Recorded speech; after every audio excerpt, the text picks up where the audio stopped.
Howdy folks, AJ coming at you again, your resident vintage gamer. Today is going to be a rant video. I haven't done one of these because frankly nothing has pissed me off to the point where I felt I needed to do one until today. So, if you are offended by mature language, maybe even a little bit of raising of my voice, along with the mature language, you may not want to watch this video. That is your warning. So, having gotten that out of the way, I want to start off by saying that I served in the U.S. Army for 5 years during the Cold War. And for some of you that may be too young to remember it, the Cold War was basically the war that went on. Wasn't an actual war where there was any gunfire exchanged or anything like that, but it was hostilities between the U.S. and Russia following World War II up until the breakup of the Soviet Union after the wall fell, the Berlin Wall fell and all that, which I was in Germany. I was still serving in Germany in 1989 when the wall fell. And I actually, shortly after it fell, I saw my first East German car with East German license plates driving down the streets of Aschaffenburg where I served. And that was kind of a neat thing to see, because up until that point, for 40 years or however long it was, they weren't able to do that. So anyway, so I served so that the freedoms that we all enjoy, such as freedom of speech, would be preserved. And so the reason that I'm pointing that out is because a guy by the name of Ralph Nader apparently made a comment where he called violent video games electronic child molesters. He said that at some point, either today or yesterday, and it's been reported all over. And so, in the vein of freedom of speech, he has the right to say that. And I'm glad that we live in the country that we do, where we're allowed to say, we have the freedom of speech. I'm allowed to get on this camera here and talk to y'all and say what's on my mind and so forth, because of that same freedom that he enjoys. And so he got to say what he wanted to say. Now, having acknowledged that I'm glad he has the right to say it, Ralph Nader, you are a fucking asshole. Okay? And I'm going to tell you why. You used the recent events that are in the media involving school shootings and so forth, and the argument over gun control, to give you a platform to try and get noticed. And you used a hyperbolic, sensationalistic term such as violent video games are electronic child molesters. You used that specific terminology just to get yourself noticed. You son of a bitch. Okay? I can guarantee you that people that were molested as children will take severe umbrage with you using that terminology, because you just minimalized what their experience was by comparing it to kids playing video games. Regardless of whether they're violent or not, you're comparing the horror that they went through being molested as a child to kids sitting on the couch playing Call of Duty. If I had been a victim of that, I'd be pissed. I'd say, how dare you minimize what I went through by comparing it to video games? You dickhead.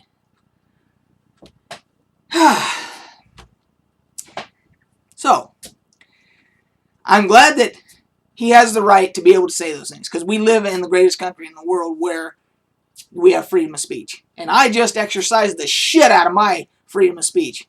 You asshole, Ralph Nader.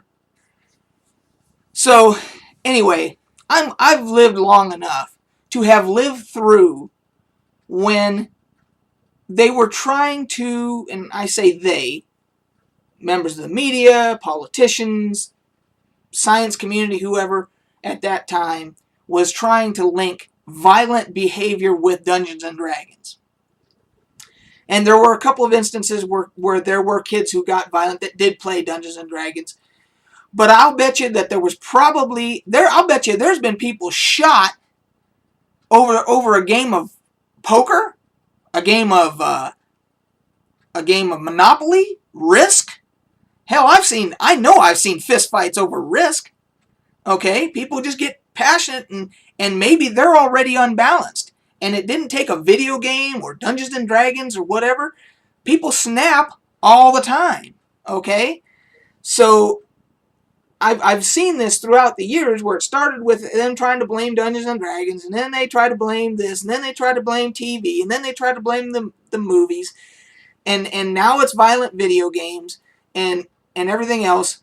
And the bottom line is that maybe we need to do a better job in this country of early recognition and identifying people who are mentally unbalanced and need mental health. And whatever we've got to do to get that ball rolling to where we can get better at that, along with, now if they want to say, hey, there's already ratings on video games that are self-imposed by the video game industry. They did that themselves. And if they want to start, say if the government wants to say, okay, if a game's rated, mature, you have to be 18 years. You have to be an adult. You have to be, if you can get in the military and go fight a war for us, you should be able to play that video game. But if you're below 18, it's not appropriate. And then it's up to the retail establishments and online retailers and parents. Hey, whoa, there we go. Parents paying attention to what their kids are playing and what's influencing their creative ideas that are going on in their heads and everything else. How about we start there? But we certainly don't need people like Ralph Nader who have no political capital, no dog in this fight anymore. I mean, he ran for president years ago, and he became famous because he wrote a book about the auto industry that, frankly, pissed off a lot of people in the auto industry. He called it unsafe at any speed. You can Google that if you want. And it was particularly about a car called the Chevrolet Corvair, which, if you also want to Google it, you can find that there are Chevrolet Corvair clubs, that there's people that own these things, and there's lots of people that get together and talk about their Corvairs and enjoy their Corvairs and everything else. And they've had them all these years, and they haven't, flipped over and rolled and all the things that he predicted in that book and everything, because once again, he was being hyperbolic and sensationalistic in that book as well, just like he is now about this recent comment that he made. So anyway, I'm going to get off my soapbox and let my blood pressure come back down to a safe level. And, I'm wearing my Army, these were what we used to wear for PT back in the Army, and I got my veteran's hat on and everything else, because in addition to being a gamer, a vintage gamer and all that, I've also, from serving in the military, I know how to handle weapons. I own a couple of guns, and I even own an AR-15. And I'm the guy that if something serious went down where they had to put together a local militia because of civil unrest or whatever, I'm one of the guys that you would want to have that ability to be able to grab my AR-15 and help defend something. And don't say that it can't happen, because I've lived through the Rodney King riots in Los Angeles, where the shop owners had to protect their shops with their guns because there weren't enough police to protect everything from the looting and everything else at once. So don't say it can't happen, because it can.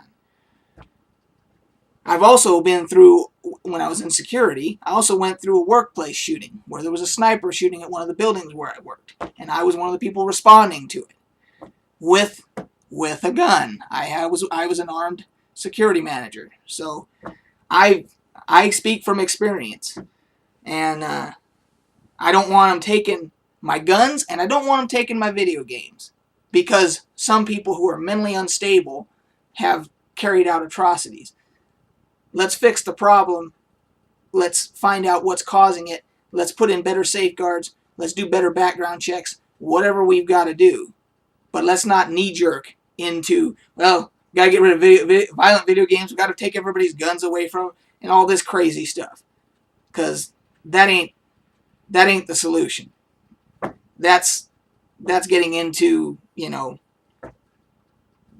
being, fascist or whatever, to where you're just, you're taking away people's freedoms and so forth. And that's not what we stand for in this country. It's not why I served in the Army. And, it's just not, it's not the answer. So anyway, this is going on a 12-minute video here. And I guess I've said enough. So if you agree with me, you disagree with me, you want to call me a dickhead, whatever, put it in the comments below. You can thumb it up. You can thumb it down. You can, if you haven't subscribed and you want to, please subscribe. I'd appreciate it. And we will catch you on the flip side.